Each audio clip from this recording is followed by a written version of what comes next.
입시가 또 바뀐다고요. 사실 바뀐다기보다는 비율 조정이니까 그렇게 어려운 작업은 아니거든요. 입시가 바뀐다고 볼 수는 없고요. 이거는 재작년에서 또 정시 비율을 좀 높였으니까 어느 걸 더 많이 뽑느냐 적게 뽑느냐지 뭐 학생 종합전형을 없애거나 그런 건 아니거든요. 그리고 이제 고등학교 1학년서부터 지금 해당이 될 것 같으니까 지금 중학생들은 당연히 이제 정시가 늘어날 거다라고 생각을 할 텐데 정시가 늘어났을 때 대학을 어떻게 가야 될 거냐 그런 문제하고요. 두 번째는 제가 늘 강조한 거기도 하지만 학생부 종합전형이 좋은 전형이 아니에요. 왜 좋은 전형이 아니냐면 해야 될 게 너무 많아요. 그러니까 제일 좋은 거는 교과 전형이에요. 정시만 준비하는 거는 말이 안 되는 거고요. 왜냐하면 정시가 30% 뽑는데 지금 40% 늘린다고 해도 60%는 수시잖아요.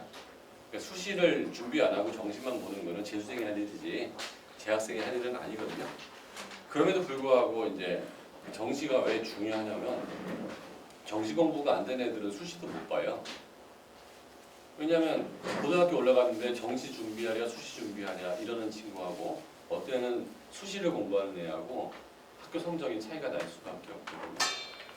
그러면 아주 심플하게 생각하면 그다음에 학생부 종합전형이든 아니면 교과전형이든 굉장히 많은 학교에서 몇 등급 이상은 요구를 해요. 특히 뭐 의과대학 같은 경우에는 거의 1등급 이상 요구하거든요. 전과목. 그러니까 1등급 받는다는 게 쉬운 일은 아니에요. 한 과목 1등 받는 거는 쉬울지 모르겠지만 골고루 받는 건 쉽지 않아서 내신이 아무리 좋아도 또 수능 성적이 또 안 좋으면 또 미끄러지는 거예요. 그래서 그 수능이라는 거는 정시에서는 100% 수능으로 뽑으니까 내신 신경 안 써도 되는 거고 그 다음에 수시에서는 또 수능 점수를 최저 등급을 요구하기 때문에 어느 정도 밑으로 내려가면 안 되는 그런 일이 생겨서 수시를 준비할 학생도 아주 수능을 전혀 보지 않는 요번에 무슨 장관 딸이 갔던 그런 전형 이외에는 수능 점수를 반영을 하기 때문에 수능 준비는 해야 하거든요. 그럼 수능은 어떻게 이루어졌냐에 대해서 한번 생각해 볼 필요가 있는데 학력고사나 뭐 큰 차이는 없는 거예요. 시험 범위가 무지하게 넓은 시험이에요. 그러니까 내신이 중간고사, 기말고사라고 해서 수업 듣고 집약적으로 공부해서 성적을 올릴 수 있는 시험이라면 이거 시험 범위가 뭐 고등학교 전과정 이렇게 가버리니까 시험 범위가 아주 넓은데 그 중에서 진짜 시험 범위가 넓은 과목이 두 과목이 있어요. 무슨 과목일까요? 두 과목이. 정말 넓은 과목이에요. 영어예요. 영어는 정말 초1부터 인생을 거는 모든 게 다 나오는 거죠. 왜냐하면 신문에 있는 기사 하나가 지문으로 나오기도 하고 처음 보는 단어가 나오기도 하니까 영어는 대책이 쓰는 과목이 안 쓰는 과목이에요. 고등학교 공부했을 때. 안 돼요. 영어 공부를 안 했던 애가 고등학교 때 제일 하기 힘든 과목이 영어예요. 머리로도 안 되는 거죠. 그 긴 세월을 어떻게 해. 그거하고 똑같은 과목이 국어예요. 그러니까 국어하고 영어는 인생의 시험범위인 거예요. 수학만 해도 책에서 나와요. 그러니까 뭐 미분, 적분, 뭐 기하 이렇게 해서 책에서 딱 거기서 나오는 거예요. 그리고 거기서 응용하니까 그 패턴을 익숙하게 만들면 돼요. 과학은 뭐 더 말할 것도 없죠. 호기서만 나와요. 내장기관이면 내장기관에서 딴 데서 나올 수가 없어요. 거기서 조금 심화하면 그러니까 공부 시간의 차이예요. 그러니까 국사나 뭐 법이나 뭐 경제는 더 말할 것도 없죠. 딱 시험 범위가 정해져 있어서 그 이에 벗어나는 건 하나도 안 나와요. 그러니까 완전히 패턴이에요. 그러면 야 수학은 어릴 때부터 공부를 다 했다 이거야. 국어도 길게 공부했다 이거야. 수학, 영어도. 근데 국어는 어떻게 했냐 이거. 수능은 과거에는 국어 100점, 영어 100점, 수학 100점, 탐구, 사회 과목 2과목 합쳐 100점, 사회 과목이 4과목일 때는 25년씩 합쳐서 100점. 무슨 말인지 알겠죠? 국어 한 과목과 영어 한 과목과 수학 한 과목과 사회가 4과목일 때는 한 과목당 25점씩. 지금은 2과목이거든요. 한 과목당 몇 점씩? 50점씩 해서 400점 만점이에요. 원점수로는. 거기에다가 이제 표준 점수라는 걸 집어넣어가지고 실제로는 800점 만점이 되는데 800점 만점은 이론적으로 불가능해요. 왜냐하면 나만 100점이고 전 국민이 빵점 맞으면 내가 그게 800점이 가능한데 그런 거는 이론적으로만 가능하지 실질은 불가능한 점수거든요. 근데 영어가 여기서 쭉 빠져버렸어요. 절대평가로. 그러니까 수능에서는 영어가 빠져서 이제 세 과목 보는 거예요. 국사도 보긴 보는데 절대평가니까 빠져요. 합산은 안 시켜버려요. 그럼 보는 과목이 국어, 수학, 사회 두 과목 내지는 과학 두 과목. 그럼 이게 100점, 100점, 100점. 그러니까 국어가 3분의 1이에요. 근데 여기서 이제 또 재밌는 일이 벌어지는 게 우리 애가 중하위권이라면 탐구 과목이 굉장히 중요해요. 근데 우리 아이가 최상위권이라면 탐구 과목은 거의 안 중요해요. 왜 안 중요할까요? 그 사회문화 같은 거 하나 틀리면은 2등급, 3등급 떨어져요. 그러니까 1등급 커트라인이 만점이에요. 만점 받는 애가 전국에 7, 8%가 나와요. 그러니까 내가 그걸 만점을 못 받으면 아예 대학을 못 가는 거예요. 최상위권에서. 무슨 말? 그러니까 다 만점이 우리반에서 만점이 4명씩 나오는 거예요. 특목고 같은 경우에는 뭐 용인외고 같은 경우에는 전교생의 80%가 만점이에요. 그런 과목은. 그러니까 사탐을 내가 만점을 받았다. 근데 내 경쟁자가 지원하는 모든 과의 애들은 다 만점이에요. 만점 비율이 높아요. 과학 같은 경우도 만점 비율이 뭐 사탐만큼 높지는 않지만 의과대학 갈 정도 애들 수준이면 다 만점이에요. 아무도 안 틀리는 과목이야. 그러면 아무도 안 틀리는 과목을 내가 틀렸을 때는 데미지가 있지만 맞았을 때는 뉴트럴해요. 그런데 국어나 수학은 만점자가 거의 안 나와요. 그거에 비해서. 굉장히 작아요. 어렵게 나오면 몇백 명밖에 안 나와요. 그래서 국어나 수학을 내가 성적이 잘 나왔다? 그러면 이제 최상위권에서는 경쟁력이에요. 감 잡히시죠? 무슨 말인지.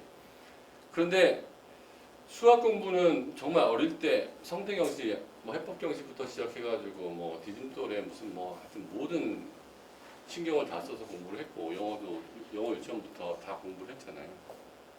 그런데 우리가 지금 이 시간에 오시기도 하고 영어 유치원 다니고 초등학교 때 뭐 KG를 다니고 사고력 수학을 한 모든 이유가 결과적으로 대학 잘 가는 거 아닙니까? 제가 하는 일은 대학 잘 보내는 일인데 어머니들한테 항상 얘기하고 싶은 게 대학 잘 보내는 거 이외에 딴 거는 아무것도 신경 쓰지 않고 애들의 포트폴리오를 짜면 그게 가장 안전한 포트폴리오거든요. 대학 잘 가는 거에 도움이 되는 건 하고 도움이 되는 건 안 한다. 그게 되게 중요한 건데 국어가 대학 가는데 엄청 도움이 많이 되는데 현실은 어떠냐면 아무도 안 해요. 전국에 아무도. 초등학생서부터 중3까지 아무도 안 해요. 어떻게 그럴 수가 있을까요? 작년도 같은 경우에는 국어 시험이 수학보다도 변별력이 컸어요. 그러니까 서울대학교 의과대학을 붙고 떨어지는 게 수과학이 아니었고요. 국어였어요. 서울대 경영학과를 붙고 떨어지는 게 국어였어요. 작년에는 국어가 정말로 변별력이 제일 큰 과목이었거든요. 그러면 내가 의과대학을 들어가고 못 들어가고가 수학이 아니고 국어인데 왜 국어는 아무도 안 할까요? 이유가 뭘까요? 왜 국어는 아무도 안 할까요? 두 가지 정도 측면이 있는 것 같아요. 사람은 자기 경험을 바탕으로 그 액션을 취하거든요. 작년에 겨울에 추웠으니까 올겨울이 오기 전에 난방이나 따뜻한 옷을 꺼낸단 말이에요. 근데 추워본 적이 없는 거예요. 국어로 망가져 본 적이 없는 거예요. 언제까지? 중3까지. 수학이나 다른 과목은 망가져 본 적이 있는데요. 중3 국어까지의 로직하고요. 고1 국어부터 로직이 전혀 달라요. 수학이나 영어 같은 경우에는 초등학교 4학년 영어나 수능 로직이랑 같아요. 수학도 같아요. 과학도 같고 사회도 같아요. 로직이. 국어만 중3까지 내가 9년을 배웠던 방식하고 고등학교 1학년 방식이 완전히 다른 거래요. 왜냐하면 중3까지는 시험 범위가 항상 있었어요. 배운 데서 시험이 나와요. 고1부터는 인생에서 시험 문제가 나와요. 그러니까 한 번도 인생에서 시험 문제가 나오는 국어 시험을 봐본 적이 없다는 거예요. 그러면 이거는 공개된 정보냐 숨겨진 정보냐 시크릿이냐? 아니잖아요.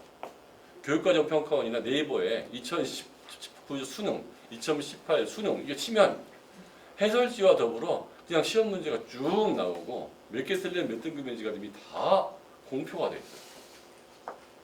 그러면 조금만 현명한 엄마라면 학원에서 하는 얘기 듣지 말고 또래 엄마가 하는 얘기 듣지 말고 그 시험 문제를 한번 꺼내보면 돼요. 그리고 문제마다 한번 물어보시면 돼요. 수학 문제를 꺼내서 이 문제와 가장 비슷한 문제가 정서가 어디 나오나 있을까 없을까요? 있어요. 과학도 꺼내가지고 이 문제하고 제일 비슷한 게 고등학교 애들이 많이 보는 하이탑에 있을까 하고 그대로 답이 있어요. 그 안에. 그건 하나도 없어요. 이 지문이 역사상 최초로 나온 지문이에요. 지금까지 단 한 번도 나온 적이 없는 지문만 나와요. 아이들이 한 번도 본 적이 없는 시만 나와요. 그러니까 아무리 공부를 해도 이거를 풀 수 있는 방법이 없는 거예요. 그럼 어떻게 해야 돼요? 영어하고 똑같은 식으로 하면 돼요. 시를 독해할 수 있는 능력을 키워놓으면 어떤 시가 나와도 독해가 되는 거예요. 시독해가. 비문학 독서를 독해할 수 있는 실력이 있다면 그게 과학 비문학이든 예술 비문학이든 경제 비문학이든 법 비문학이든 무슨 비문학이 나와도 내가 글을 읽고 해석할 수가 있는데 그런데 이 글을 읽고 해석하는 수준이 상상을 초월할 정도로 어려워요. 대학원생들이 읽는 수준 정도예요. 대학원생들이 논문을 쓰기 위해서 읽어야 되는 책 있죠? 그거보다 어려워요. 왜 그렇게 어렵게 될까요? 수능이잖아요. 얘가 대학에 와서 극도로 어려운 글을 읽어낼 수 있는지를 물어보는 시험이잖아요. 그러니까 이 정도 글을 읽어낼 수 있어야 얘가 리포트를 쓸 때 칸트의 책을 읽거나 경제학 사뮤엘슨의 책을 읽고 아니면 최근에 나온 월스트리트 저널에서 나온 글을 읽고 그 리포트 쓸 거 아니에요. 이 정도 글은 읽어줘야. 그러니까 이거를 요구하는 거예요. 국어는. 영어는 그렇게까지 요구하지 않거든요. 자, 준비한 자료를 보면서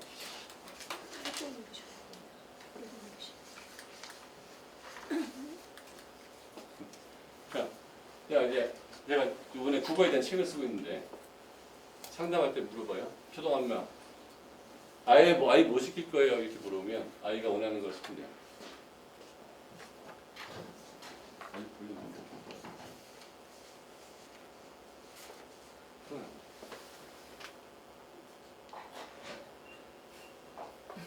아이가 원하는 걸 시키는데요.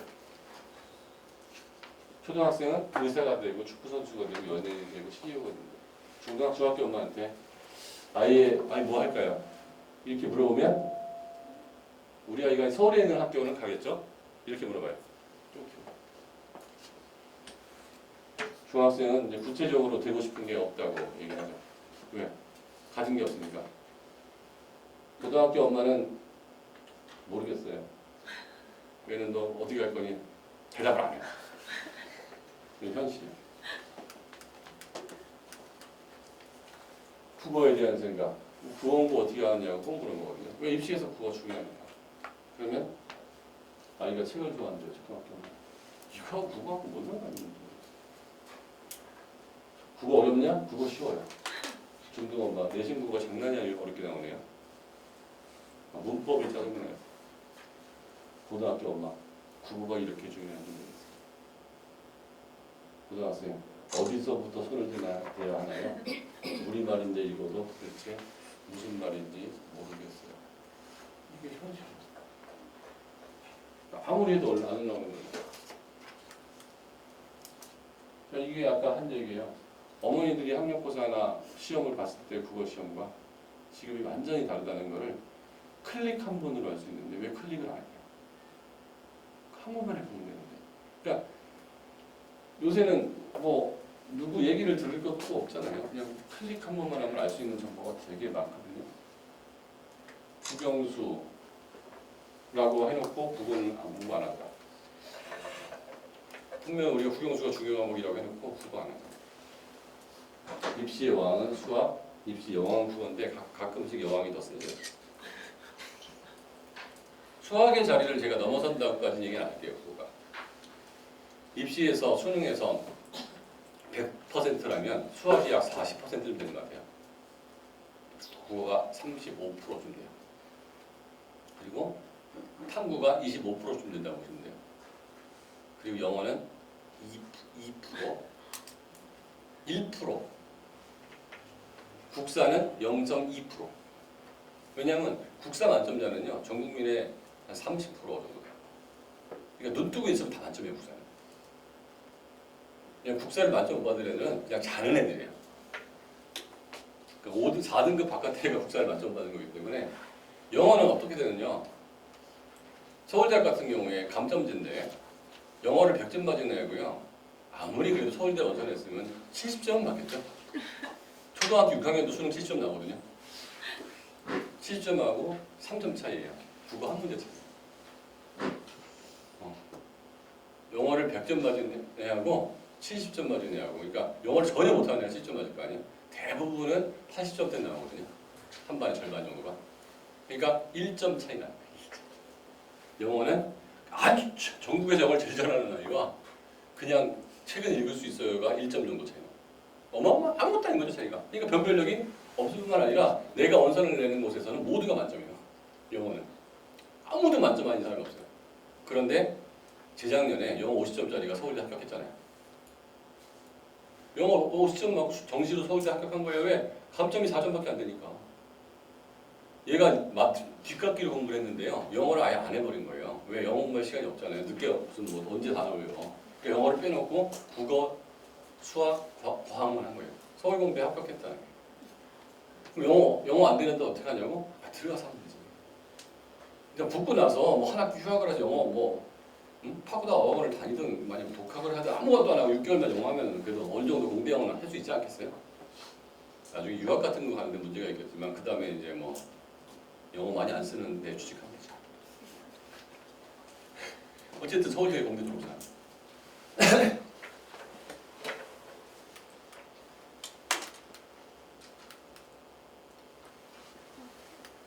침 눌러주세요. 국어 특징은 아까도 말했지만 변별력이 높다. 이게 되게 중요한 거고요. 실력의 하방 경직성. 제가 만든 말이거든요. 하방 경직성이라는 말을 언제 들어본 적 있나요? 임금의 하방 경직성. 이런 말 들어본 적 있어요? 임금의 하방 경직성. 경제학에서 나오는 용인데, 그 대기업에서 직원들 월급을 올려주는 걸 왜 무서워하죠? 지금 하이닉스나 삼성전자는 연봉이 되게 세요. 신입사원들도 막 거의 8천을. 근데 월급을 올려줬어요? 수당을 올려줘요? 수당을 올려줘. 야근 수당, 잔업 수당, 주말 수당, 연말 보너스 이렇게 올려주지 기본급은 걔네가 4천이 안 돼요. 3천, 4천 요 기본급은. 왜? 기본급을 올려주면 어떤 문제가 생기죠? 영업이 안 될 때도 그걸 줘야 되잖아요. 근데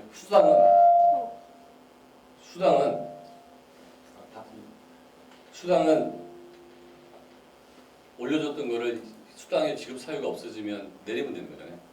그러니까 임금은 한번 올라가면 내리기가 힘들다.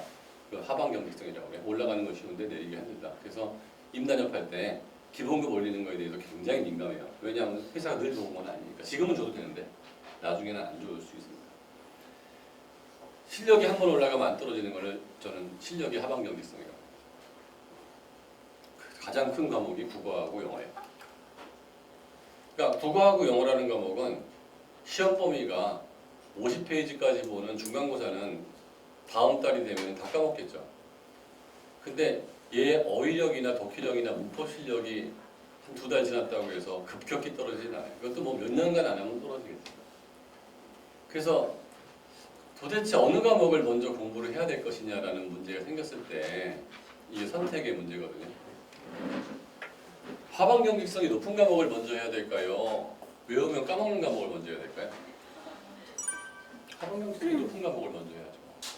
자, 의과대학을 얘기를 드릴게요. 의과대학을 들어갈 때 제일 중요한 두 과목은 수학과 과학인데, 뭐 서울의대도 그렇고 연대의대는 더 심해요.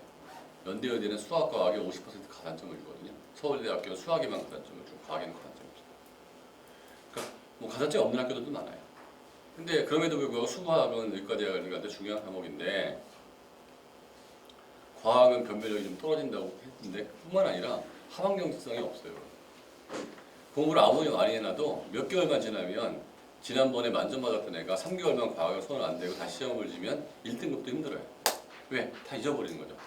막 최종 정리까지 해야 되는 거예요. 그러니까 국어나 영어는 최종 정리를 할 수가 안 하잖아요. 그렇다면 의과대학을 전문으로 보내는 수과학 전문 학원에서 의대반이라고 해놓고서 뭘 먼저 끝내자고 그래요? 수과학을 먼저 끝내자고 그래요. 그거는 그 평면적 관점에서 보면 맞는 말이에요. 그러니까 다이나믹스라고 하거든요. 평면적으로 분석을 하고 그러면 스태티스틱스 지금 걸 분석. 다이나믹스는 시간을 갖고 분석하는 걸 다이나믹스 동태 분석이라고 하는데요. 평면적으로 분석을 하면 이건 그러니까 고3 입학사정관들 그렇게 얘기하죠. 입시 비율에서 과학이 차지하는 비율 중에 과장점이 있으니까 과학을 잘해야 되고 수학에 가중치를 더 부여하니까 수학을 잘해야 되기 때문에 또 연세대학교 의과대학에 가기 위해서는 수과학을 우선적으로 점수를 잘 따놓고 이렇게 얘기하는 게 맞거든요. 그런데 수과학을 점수가 따려고 그러면 오늘 수학을 공부해서 오늘 점수가 따는 게 아니고 세월이 들어가잖아요. 수학 공부를 많이 해야 될 거 아니에요. 근데 중학교 때 수학을 잘했던 애가 수학을 중단을 하고 고등학교 때 수학을 하면 등급이 안 나와요. 공부했다가 실력이 떨어지는 속도가 수학은 강하단 말이에요. 과학은 더 강하고 뭐 국사 같은 경우는 뭐 내가 배웠던 기억도 안 나죠. 정말 아니면 어휘도 익숙하지가 않죠. 무슨 말이냐면 그 하반경직성이 높은 과목들을 미리 완성을 해놓으면 수능이 가까워왔을 때 하반경직성이 높지 않은 과목들에 할애할 수 있는 시간이 많이 늘어난다는 거예요. 그러니까 수학과학이 안 중요하다는 게 아니고요. 그거를 중학교 때 전반부에 위치를 시켜서 공부를 많이 할 거냐 수능에 가까운 후반부에 위치를 시켜서 공부를 많이 할 거냐의 문제인데 만약에 수학과학을 전반부에 위치를 시켜서 공부하면 하반경직성이 없기 때문에 고등학교 올라가서도 수학을 계속 공부를 해야 유지가 되는 거예요.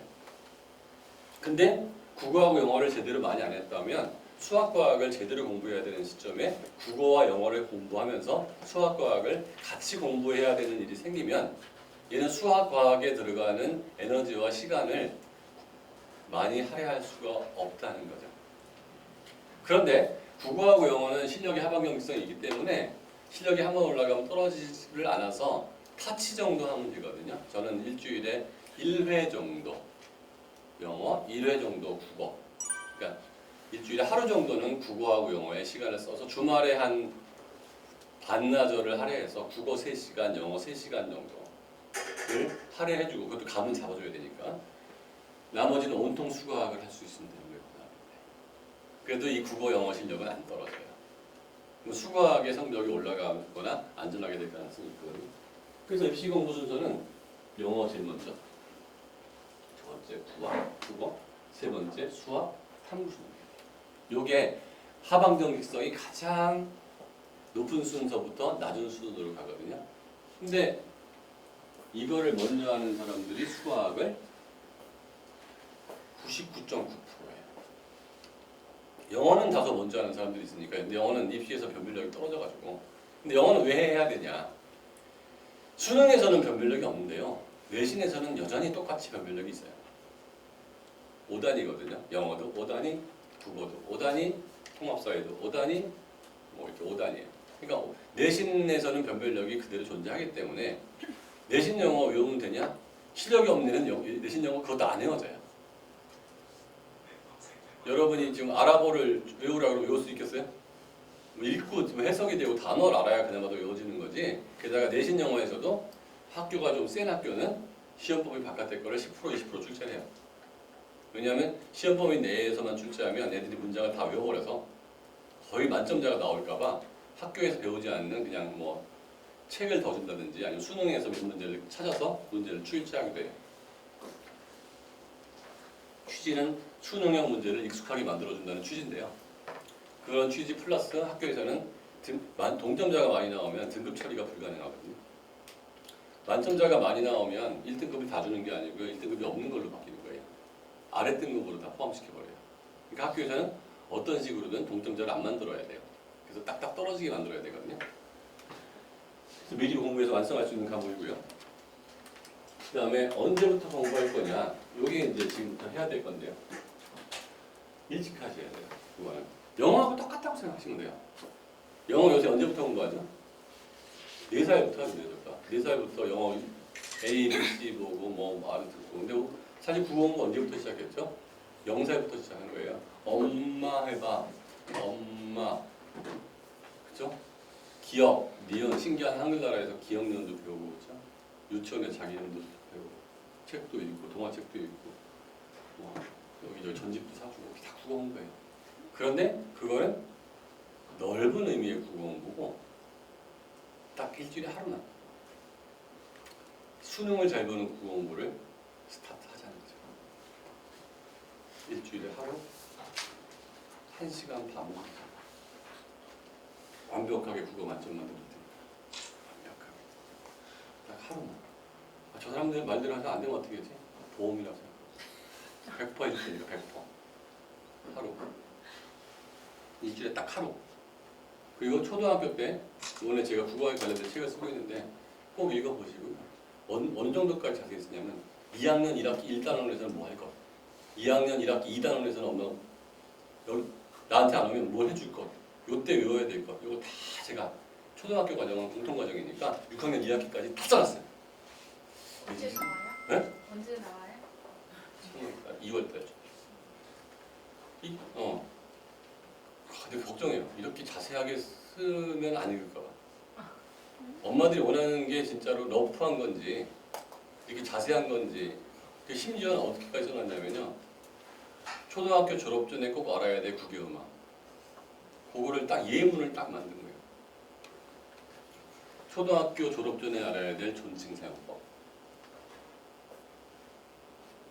그거 되게 중요하거든요. 자, 고등학생들이 쉽게 생각하는 거는 지금부터 대비를 많이 할 필요가 없어요. 무슨 말인지 아시겠어요? 국어 시험은 화법이라는 게 있어요. 화법. 뭐예요? 우리말로 쉽게 말하면 말, 하, 기. 화법. 그 다음에 작문은 뭐예요? 글, 쓰, 기. 문법, 문학. 문학에는 시, 소설, 시곡, 시나리오. 요게 나와요.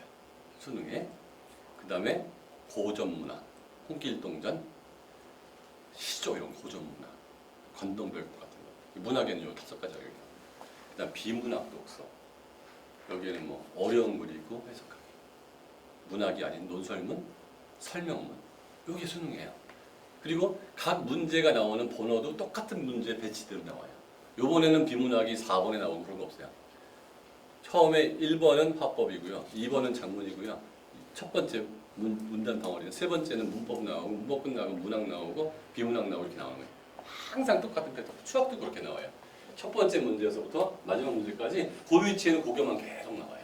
그래서 너 수학 몇 번 틀렸냐 그러면 뭘 못하고 있는 거가 나오는 거예요. 국어 몇 번 틀렸냐 그러면. 그런데 국어에서 안 중요한 영역이 어디 있겠습니까? 말하기가 안 중요하겠어요. 글쓰기가 안 중요하겠어요. 논술학원 보내잖아요. 논술도 학원도 보내고 말하기도 하고 뭐 발표도 하잖아요. 근데 불행히도 수능에서 그건 아무도 안 틀려요. 다 맞아야 되는 과목이에요. 틀릴 수도 있지만 맞아야 되는 과목이에요. 그러니까 중2거는 틀릴지 모르겠지만 반에서 10% 있는 애들은 다 맞아요. 누구나. 그걸 틀리면 진짜 너 정신이 있는 애냐고 그래요. 처음에는 어렵다가 한 패턴이 2바퀴, 3바퀴만 돌면은 늘 그 패턴으로 나오기 때문에 그러니까 글쓰기가 나왔는데 글을 잘 쓰는 법, 뭘 어떻게 해야 된다? 아무도 안 틀리고요. 그 다음에 서감문을 쓰는 법, 발표문을 쓰는 법 뭐 이런 건 안 틀려요. 문제가 어렵게 나오는 게 아니고 이건 맞아줘라 하고 되는 문제예요.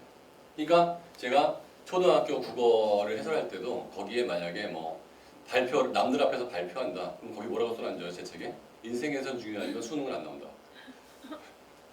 발표가 인생에선 중요하지만 수행평가 같은 데서 이런 연습을 많이 해서 점수 따는 거는 오케이인데 수능 문제는 이건 난이도가 높게 안 나온다. 그래서 이 단어는 쉽게 하고 넘어가자. 이렇게 나와요.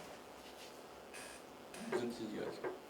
초등학교 때 제가 꼭 한 70% 완성하고 싶은 거는요. 문법이에요. 문법이 장난이 아닙니다. 3문제에 나오는데 장난이 아니야. 중학교 2학년 이상 학부모 손 들어볼까요? 내 학교가 좀 변별력이 있는 학교다. 중학교인데 킬러 문제는 국어와 문법이에요. 장난이 아니게 나와요. 문법이. 그런데 사실 외국인이 국문법을 배운다는 것은 암기사항이지만 한국인이 국문법을 배운다는 것은 내가 문법에 맞게 글을 쓰거나 말하고만 있으면 그거는 체크사항이에요. 그렇잖아요? 외국인이 우리말을 잘하기 위해서 문법을 배우면 문법이 암기사항이지만 우리한테는 모국어잖아요. 그러니까 모국어를 문법을 어려워한다는 거는 말이 안 되는 거예요. 아 맞아, 내가 썼던 것들을 이렇게 표현하는군, 이렇게 가야 되는데 오히려 영문법은 아이들이 쉽게 정복을 해요. 왜? 처음 배울 때부터 무지하게 공을 들이거든요.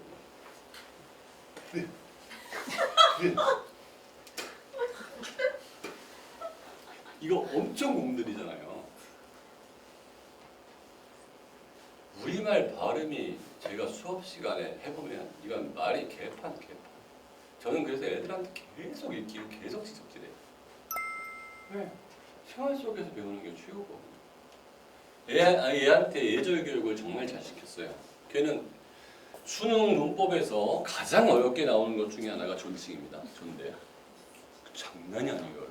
왜? 우리가 너무 잘못 쓰고 있기 때문에. 백화점에 가면 여기 물건 나오셨습니다 이러는데 손님 잠깐 기다리실게요. 이 비문이잖아요. 문법이 안 맞는 말이잖아요. 근데 너무들 많이 쓰고 있잖아요. 아버지와 할아버지가 섞여 있으면 미쳐요. 교장 선생님의 따님이 오셨습니다예요. 따님이 왔습니다. 딸이 왔습니다예요. 되게 헷갈리죠. 이게 할아버지께서 아버지 오라셔요. 아버지 밥 먹으라고 그래야 돼요. 밥 진짜 잡수시라고 그래요. 할아버지께서. 이 할아버지 입장에서 아버지한테 얘기하는 거거든요. 이게 우리나라 말이 엄마 안녕하세요. 이 정도는 시험 문제 안 나오죠. 엄마 안녕해? 이렇게 이건 다음 중 옳은 걸 고르시오. 이건 초등학교 때도 안 나와요. 이런 거.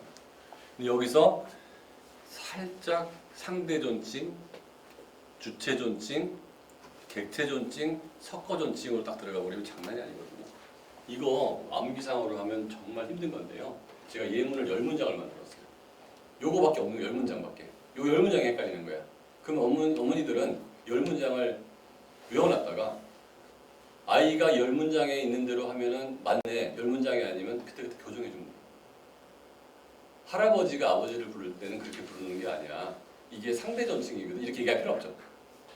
요렇게 하는 게 맞아라고 해서 아이가 존칭을 초등학교 때부터 올바르게 쓰고만 있으면 걔 존칭 시험 문제 아무도 안 틀린 거예요. 그럼 자기가 썼던 걸 이걸 상대 존칭이라고 불렀군, 이거를 주체 존칭이라고 불렀고 나중에 체크만 하면 되는 거예요. 나보기가 가실 때는 말없이 거의 보내드리오리다. 영변의 약산 진달래꽃 아름다다 가는 길에 뿌리오리다. 가시는 걸음 놓인 곳을 사뿐히 지려 밟고 가시옵소서. 지려 밟고 가시옵소서. 이게 맞아요. 밟고예요. 넓다가 맞아요. 넓다가 맞아요. 넓다가 맞아요. 넓다가 맞아요. 열다가 맞아요. 흐릴 때. 열다가 맞아요. 엽다가 맞아요. 헷갈리죠? 어느 게 맞을까요? 밟고예요, 밟고예요? 밟고예요. 근데 아이들의 90%가 밟고라고 해요. 나를 집 밟아라거든요. 집 밟고 하라. 집 밟고 하라. 밟고. 이거 시험 문제 단골 출제. 영어에서는 A하고 E 발음에 신경을 많이 쓰면서 우리말에서 이거 신경을 잘 안 쓰죠. 발음할 줄도 모르는 애들 같아요. 다 똑같이 발음. 이것까지 가면 이거를 단모음하고 복모음 같이 할 수 있고 단모음, 복모음 같이 할 수 있는데 이 세 가지 발음을 잘 못해요. 왜? 그냥 책을 읽을 때는 발음을 못해도 뜻은 이해하거든요. 근데 중요한 거는 에라고 하든 에라고 하든 우리말에서는 맥락에서 받아들이니까 너 발음 잘못했다고 얘기 안 하고 듣는 사람은 다 알아들어 주잖아요. 중요한 거는 시험 나와서 틀리다는 거예요. 제가 뭐라고 써죠? 인생에는 상관없지만 시험은 틀려서 대학은 못 간다. 네가 책을 읽고 동네 사람들하고 친구하고 얘기했을 때 의사소통에 문제가 없는데 시험만 틀린다는 거죠. 이게 문법이야. 그래서 초등학교 때 문법은 문장 속에서 그냥 예로서 문법적인 용어까지는 알 필요도 없고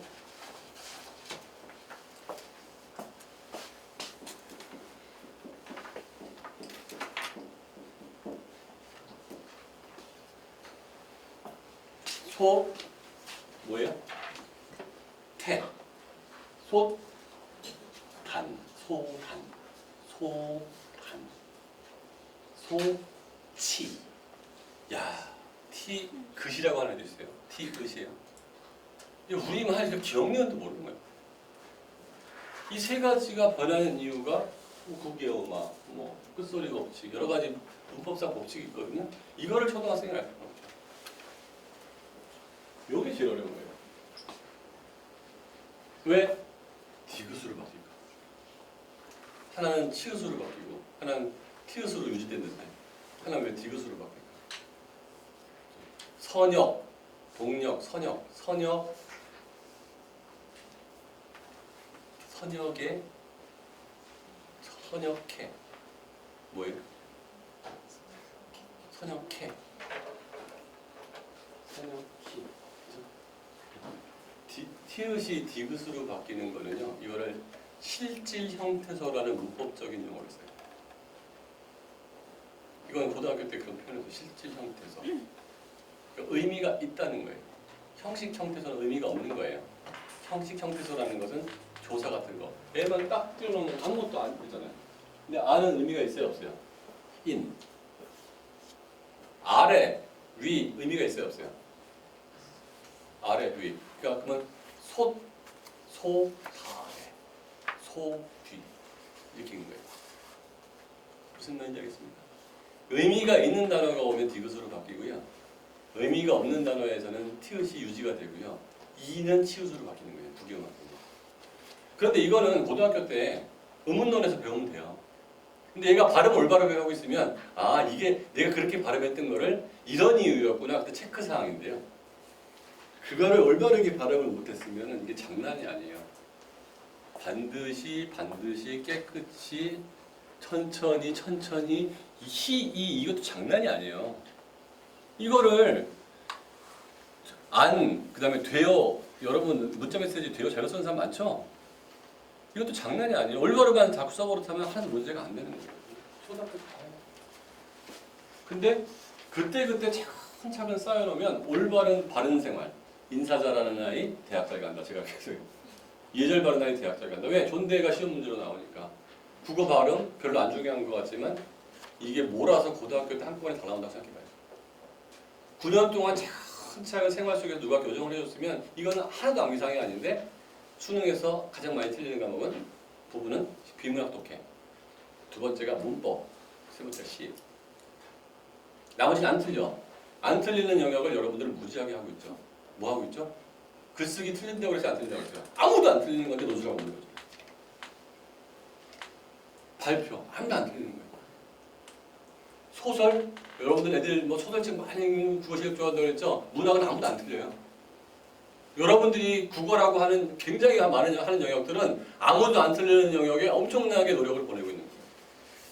그럼 일주일에 1시간 반만 애들이 다 틀리는 과목에 내가 지금의 시작을 조금 해보자. 수업 시간에 누구라도 발음 틀렸다 다시 해봐. 이거 해줘요.